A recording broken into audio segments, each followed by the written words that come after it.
Another day, another four-star addition to Mizzou football for Eli Drinkwitz. But if Ohio State didn't want Dante McClellan, what does that tell us? Let's talk about that and more right now on Locked On Mizzou.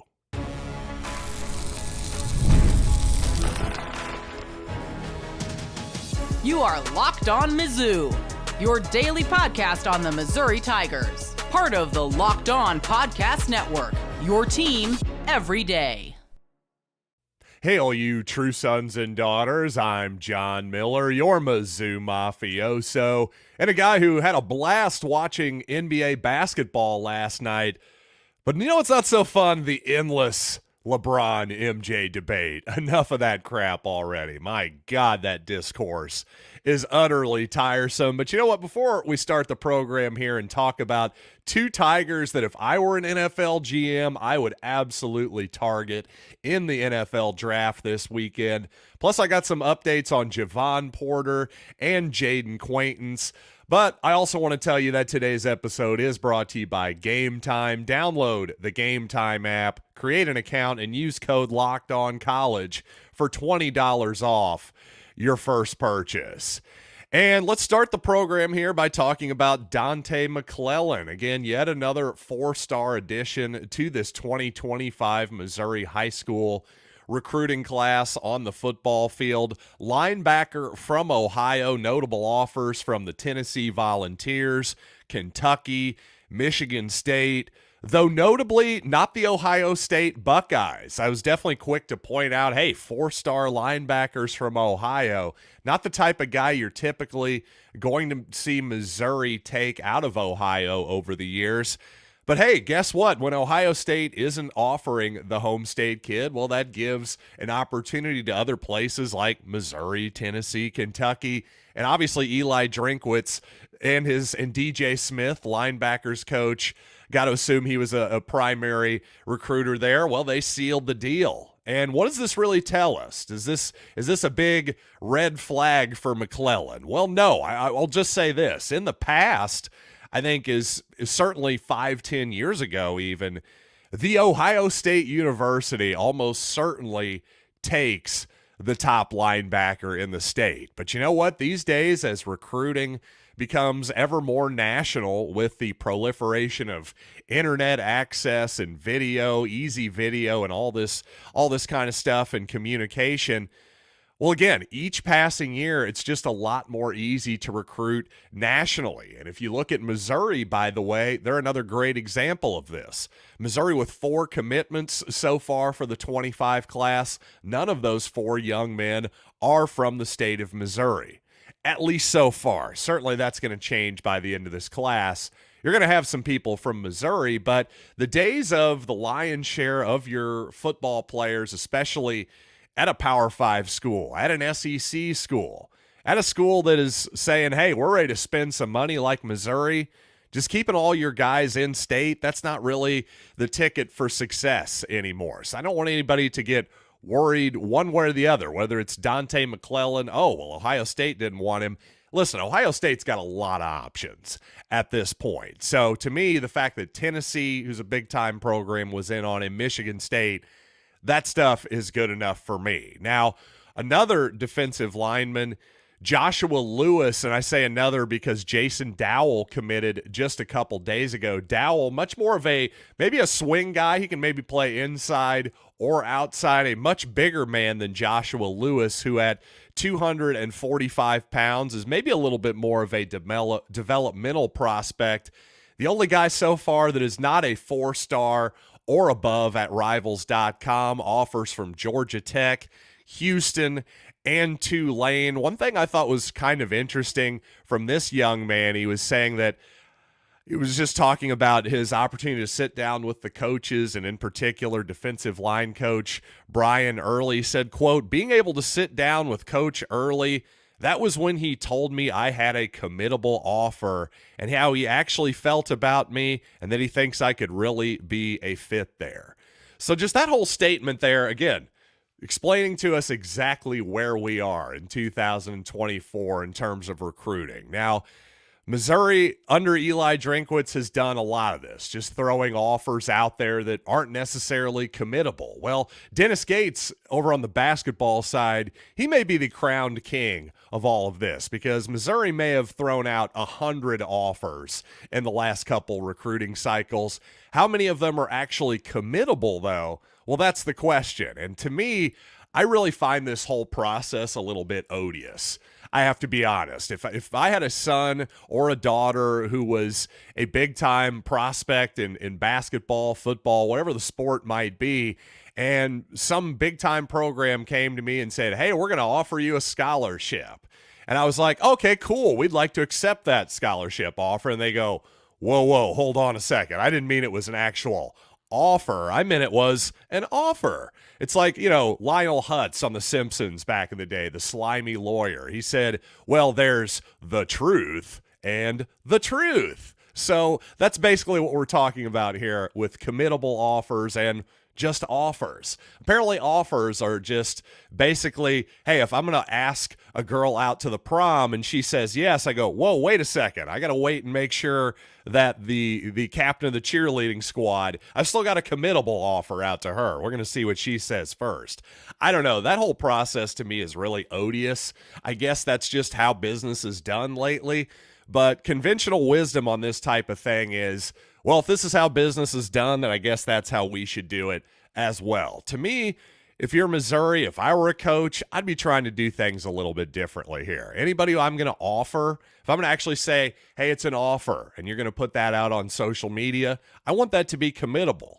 That doesn't mean that we can't have a relationship or discussions or talks or whatever. Maybe down the road, you'll get a committable offer, a real offer. But this thing of, hey, all these guys are tweeting out that, hey, I have a scholarship offer from Alabama.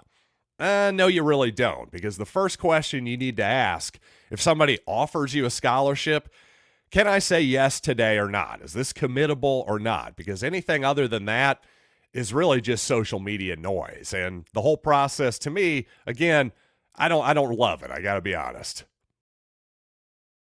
And speaking of defensive coach Brian Early, one thing Joshua Lewis said about Coach Early that I thought was interesting just in general, he said, I love the passion that he has and he treats everyone like family.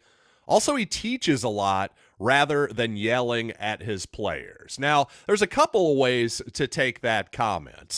Maybe some of the older generation might look at that statement and think, these soft youngsters can't even take any criticism anymore.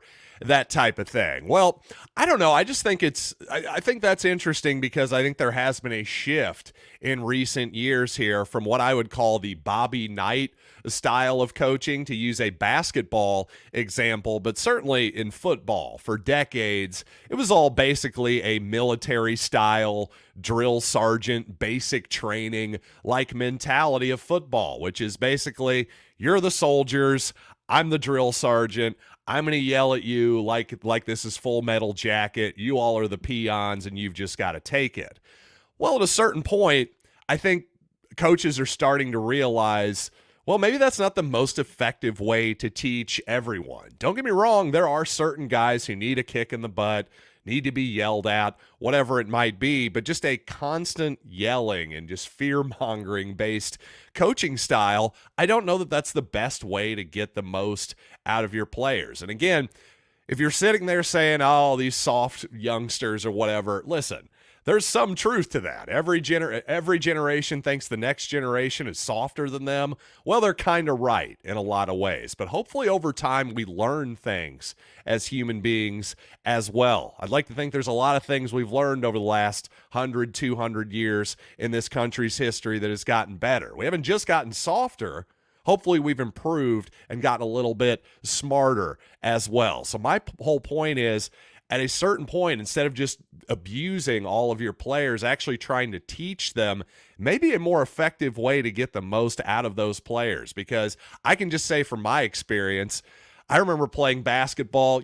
I was basically expected when I was in varsity to sacrifice my offensive game and play defense and grab rebounds. Okay, fine. I was actually okay with that. At a certain point, when you're also being abused while you're sacrificed and being yelled at a certain point, that gets a little bit old. I'll just say that. When you feel like you are sacrificing, you feel like you are giving to the team, can you just at least pretend for 5 seconds that you like one aspect of my game? I felt like I got that after the season. May not have been the worst thing to get some positive reinforcement during the season as well. So to me, getting away a little bit from treating everybody like they're Bobby Knight and you're the drill sergeant and they're the peons, I think it's good that in 2024 we're getting away from that a little bit. Doesn't mean that football is soft by any means. I just think we need to get smarter in getting the most out of our young football players. That's really all there is to it. Now, with the first round of the NFL draft starting on Thursday, of course, I am incredibly biased toward all the Mizzou guys who are trying to make their NFL dreams a reality this weekend. I like all of them as prospects at some level, but obviously, based on value, there's a couple guys that I think really stand out among all of the Tigers. Again, like all of them, but just based on where they're being evaluated, I think there are two guys that are particularly underrated that I would be targeting if I were an NFL franchise. So let's talk about that here in just a little bit. But first, let's talk about Gametime because, you know, when you're trying to buy last-minute tickets, sometimes that can be a real dicey proposition depending on what type of service you're using. Maybe you're using just a on-the-street scalper. Well, stop messing around with that. Be 100% sure and use Gametime because not only does Gametime take the guesswork out of buying last-minute tickets, they also have a lowest price guarantee. If you happen to find a price that is lower than what Gametime is offering, they will credit you with 110% of the difference. But I'm going to tell you, it's going to be tough. Good luck to you. Gametime always has the lowest prices from my experience. So take the guesswork out of buying tickets with Gametime. Download the Gametime app, create an account, and use code LOCKEDONCollege for $20 off your first purchase. Terms apply. Again, create an account and redeem code LOCKEDONCOLLEGE for $20 off. Download the Gametime app today. Last-minute tickets, lowest price, guaranteed. And it's playoff time in the NBA and NHL. MLB's in full swing, and FanDuel is your place to bet on every game. Right now, new customers get $150 in bonus bets guaranteed. That's $150 win or lose. Bet on everything from slap shots to home runs to slam dunks, all on an app that is safe, secure, and easy to use. And after a fun NBA night last night, hey, we got 3 games tonight that are all within 3 points. The Suns and the T-Wolves, Pacers, Bucks, Mavs, Clippers. Could be a pretty good threesome tonight. If you want to get on the action, you gotta just go over to FanDuel.com/lockedon and make your first bet an automatic win. That's FanDuel, America's #1 sportsbook. And the Locked On NFL mock draft is available now. Find the ultimate 6-episode series on Locked On NFL Draft to hear who the local Locked On experts are picking for every NFL franchise, with live reactions from local college football experts and even the fantasy football angle. The Locked On NFL mock draft available now on Locked On NFL Draft on YouTube or wherever you get your podcasts. And speaking of the NFL draft, Darius Robinson, the hometown boy, the draft taking place in Detroit. Darius has been invited to the green room, one of maybe 15 or so people. So that does kind of lead one to wonder, hey, maybe is Darius going to go much higher than maybe we would have expected? Is he a lock for the first round? I'm not willing to go that far. If anything, I think Darius got the invite again because he's certainly not expected to just hang around for 3 days or anything. I think worst case scenario, he'll be a day 2 pick Friday. So I don't know. Apparently he's going to be in his hometown. Not a big deal for him to hang out. I wouldn't overanalyze that in terms of where Robinson is going to be selected. But if there is going to be a first-round pick, probably is going to be Darius Robinson, perhaps Ennis Rakestraw, of course, the Missouri corner as well. But you know what? If there are two guys, I should say, that I would absolutely be targeting if I ran an NFL team, regardless if I'm a Missouri fan or not. Put my bias aside, I continue to think that Kris Abrams-Draine is one of the most underrated prospects in the entire draft. Certainly, in my opinion, the best value among all of the Missouri draftees. I think really most of the rest of this class, I think, is valued about where I thought they would be. Just my own guesses anyway. But to me, Kris Abrams-Draine is a guy I feel pretty confident in my ability. There are positions that I feel more confident than others in my ability to evaluate. I'll just tell you, I feel pretty confident in my ability to evaluate corners, especially with the actual footage that I take from my peer up in the south end zone. But from my vantage point in the south end zone, I should say. So to me, from my eyes, I think Rakestraw and Abrams-Draine, I've sung their praises for 2 years now. To me, it's hard to tell them apart. I think they're both excellent prospects. The biggest difference to me is injuries. I think Kris Abrams-Draine has proven to be a more healthy and reliable player than Rakestraw. Now, listen, if I have medical people, doctors, trainers that are telling me, hey, this Rakestraw stuff, he just got banged up a couple times, no big deal, nothing to worry about long term, fine and dandy. Again, my main point here is that if Rakestraw is a borderline first-round prospect, probably a day two guy more than likely, it seems at this point, but we'll just have to wait and see. To me, Kris Abrams-Draine is right there with him. I think he's every bit as valuable. Again, if maybe not a little bit more so, just because I think the durability factor, to me, if I'm looking at this objectively, that's got to push Abrams-Draine a little bit ahead of Rakestraw, even if people think Rakestraw actually has more upside based on maybe a little bit more size and length. Mostly height, I think, would probably be a big part of that. But to me, Abrams-Draine, a guy who I talked to other people who evaluate corners too, know more about this than I do, and they thought he had a really good Senior Bowl down in Mobile too. So to me, just every time, especially as a man-to-man coverage guy, if you're a man coverage type of team, I think either Rakestraw or Kris Abrams-Draine would be a great pick. But considering the consensus seems to be third, fourth round for Abrams-Draine, maybe even fifth round, to me, just the value there is very obvious. And Abrams-Draine is absolutely somebody I would be targeting. And secondly, while Harrison Mevis is not necessarily somebody I would target in the draft, he's absolutely somebody I would target as an undrafted free agent if I needed a place kicker in the NFL. If I need somebody to kick extra points and field goals for me, to me, Harrison Mevis might be the first name that I call as soon as the draft ends. I would have a text message already built up by ChatGPT or somebody to send out a message to Mevis as soon as the draft is over. Because typically speaking, I'm not going to want to use my draft capital on a place kicker, maybe a seventh rounder at best.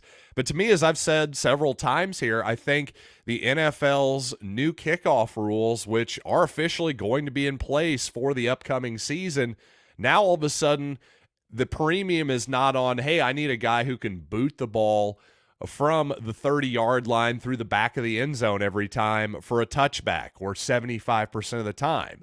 That was going to be something that was a big question for Harrison Mevis, but now that that's no longer the case, now that it seems like, well, either a punter will be handling the kickoff duties, or maybe somebody like Mevis will just have to work on practicing kicking it between the 20 and the goal line these days. Either way, I think this is a huge, huge boon that kind of came out of nowhere for Harrison Mevis. What incredible timing for him as a guy who's proven to be an utterly and totally reliable place kicker for the most part. But the kickoff distance, well, for the NFL standards may have been slightly lacking. So to me, Harrison Mevis now becomes, hey, if I'm one of, I don't know, half the league probably could use a more reliable place kicker at this point. If I'm one of those teams, have Harrison Mevis on speed dial, have your Chat GPT text ready right after the draft is over, because I don't know that you're going to find a better pure place kicking prospect in this draft, in this class, than Harrison Mevis. Hey, you know what? Let's shift to basketball here, as I do have some pretty serious updates on Jevon Porter and also Jayden Quaintance, the McDonald's All-American prospect that Missouri was after really hard the first time around in his recruitment. I got some updates on both of those young men here coming up, so let's talk some hoops. But first, let's talk about Monopoly Go. We've all been there, either as a player or a fan. It's halftime and the scoreboard is not looking so hot. You're feeling low, not sure if you can come back. Well, that's when you dig deep, lift up your head, and say to yourself, "Self, it's time to get back in the game and pull off some bank heists and take as much of my friends' money as I possibly can." Yes, it's been said many times, but I'll say it right here. Monopoly Go. It lets you compete with your friends to get the most riches and the biggest empire. It's the Monopoly you love, but on your phone, anytime, with tons of new twists, including leaderboards to compare your progress to your friends. There's so much to do. You can play on countless dynamic Monopoly boards, make your friends bankrupt by smashing their landmarks with a wrecking ball, and you can charge other players rent for your iconic properties. You can even work with your friends. Hey, how about that for an idea to crack open community chests and in tournaments to get extra rewards and climb the leaderboard? So get back out there, put on your game face, and download Monopoly Go, now free on the App Store or Google Play. Thanks, as always, for making Locked On Mizzou your first listen every day. For your second listen this evening, you might want to check out the Royals or the Cardinals play some baseball over on SiriusXM. Channel 183 for the Royals tonight at 6:40 against the Blue Jays, or Channel 185 for the St. Louis Cardinals tonight against the Diamondbacks. First pitch, 6:45. You, of course, can find those also on the SiriusXM app. But let's talk some hoops here, and Jevon Porter, as well, pretty strongly suspected here for a few days, officially heading to Loyola Marymount following, well, longtime friend of the family, Lorenzo Romar, who was just fired from Pepperdine. That's where Jevon was. Hey, the Lorenzo Romar connection to the Porters still running strong for sure. So it sure seems like Jevon probably would have gotten away from Lorenzo and come to Missouri if it weren't for the whole Dante Porter thing. And frankly, well, Coven Porter had his own legal troubles as well, frankly, quite a bit more serious, legally speaking, than what Dante is dealing with. But so a bunch of stuff going on in the Porters' lives here. Frankly, good on Michael Porter Jr. for being willing to talk about that even a little bit to the media. Now, as for Jayden Quaintance, not looking strong for Missouri at this point. Just haven't really seen a lot of indication that Missouri and Quaintance are still in a hot possible love affair here. No, sure, a committable offer, no doubt, is available for Quaintance. He has a committable offer. He's certainly a take, obviously, the McDonald's All-American cat there.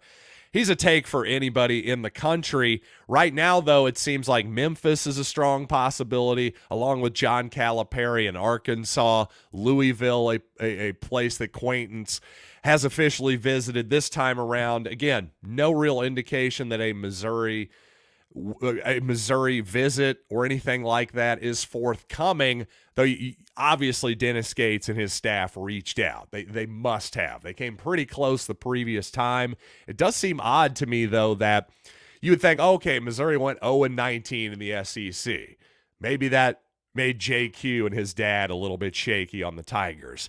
That would make some sense, except, well, Louisville was every bit as bad as Missouri last season and significantly worse than Missouri the previous season. In fact, Louisville was probably the worst Power 5 team in the country a couple seasons ago. So for whatever reason, that did not seem to scare off Jayden Quaintance, at least at this point. So there's your update on Quaintance. I'm not sure he would have made a massive difference next season necessarily because of just how young he really is, but a kid who has to play at least a couple years in college or at least away from the NBA. So, man, by that second season, sophomore year, you could have really seen something special in Quaintance. So a disappointing update there if you're a Missouri fan, but not an entirely surprising one at this point.